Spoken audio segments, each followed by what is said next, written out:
Welcome to the deep dive. Today we're digging into Google's journey, from just search to this AI-first behemoth it is now. Yeah. And the big question really is, was Google actually the first consumer AI company? Or is that just good spin? It's definitely a question that needs unpacking. The sources really push us towards a distinction. You've got AI as a specific product you buy or use, like, say, Siri. That's one thing. Okay. But then there's AI as this kind of invisible background service that's always running, always scaling up. And that AI as infrastructure, that's where Google was the pioneer. Right. Infrastructure, not necessarily a product with an AI label slapped on it initially. Yeah. So if it wasn't a specific AI product, where was the AI? What's the actual proof it was core from the early days? Well, the fascinating thing is it was baked right in. PageRank back in '98, that wasn't just sorting links. It was sophisticated statistical learning, inferring importance from how the whole web linked together. Massive scale, even then. Okay, PageRank is statistical learning. Yeah, and then spell correction in 2001. That was one of the very first big consumer uses of machine learning. It literally learned how to improve suggestions by looking at, billions of what users were actually typing, including the mistakes. Learning from the users directly. So PageRank is the statistical base, spell correct is early ML. When did that real shift happen, though, from stats to what we now call, deep learning?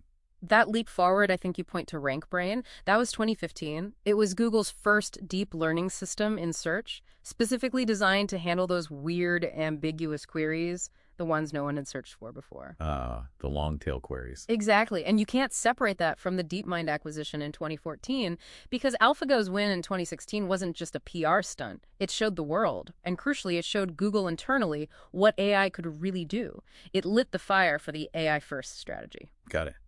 DeepMind provided the big wow moment. But wasn't there a single technical piece of paper that was even more pivotal for the current AI boom? I'm thinking of that 2017 paper, Attention is All You Need. Absolutely fundamental. That paper gave us the transformer architecture, and its genius was throwing out the old way of processing things sequentially, step by step, which is what RNNs did. Right, the recurrence bottleneck. Exactly. Transformers could look at all the data at once.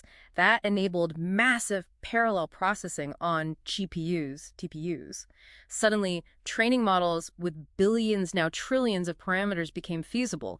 It unlocked the scale. And that scale, that efficiency from the transformer, that's what let models like BERT really understand language, not just match words. Precisely. BERT's deployment in search around 2019 was huge. It could finally grasp the relationships between words, the context. Think about searching flights to London versus flights for London. Subtle difference, big impact on results. Huge. Before BERT, those little prepositions, to, for, often got lost. The transformer's power let BERT understand that crucial nuance. Okay, so that brings us closer to now.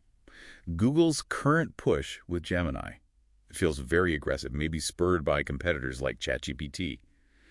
But this family model approach, Ultra, Pro, Nano, doesn't that just make things complicated? Why not one giant model? It's a bet on ubiquity, I think. Gemini was built differently from the start, natively multimodal, meaning it was trained on text, code, images, audio, video, all together. So it understands across different data types smoothly. Multimodal from the ground up? Yeah, and the different sizes, the peers, let them put the right model in the right place. Nano is the interesting one there. It's small enough to run right on your phone. On-device AI. Right. For things that need to be instant, like maybe spotting a scam call in real time or processing features locally without sending data to the cloud. Okay, that makes sense. Tailoring the AI to the task. The sources also mention a specific feature, something about image generation using Gemini 2.5 Flash Tech. Noted for, quote, superior likeness retention. Why call that out? The likeness retention. That sounds technical, but strategically it's about quality and speed. It means the AI is better at generating or editing images that accurately reflect the prompt, especially when dealing with specific people or objects. Better quality, more reliable results. And the significance? The significance is how fast they seem to be rolling this improved tech out across different products. Yeah. Messages, Lens, search. That points to a new focus on, let's call it AI feature velocity. Getting better AI features out to users faster than the competition. It's an aggressive integration strategy. Okay, so let's try and synthesize this, pulling it all together. Google wasn't the company that first gave us a branded AI assistant, like a Siri. No, definitely not first with the AI product in that Right. sense. They were the pioneer in deploying AI capabilities, often invisibly, at a massive global consumer scale, setting the stage for everything happening now. Absolutely. That's the core argument. The AI was always there powering search, just sort of hidden under the hood. They built the AI infrastructure for the world. The intelligence was just under the search bar all along. Pretty much, yeah. So, as Google keeps weaving Gemini deeper into everything, search, Android, workspace, it makes you wonder.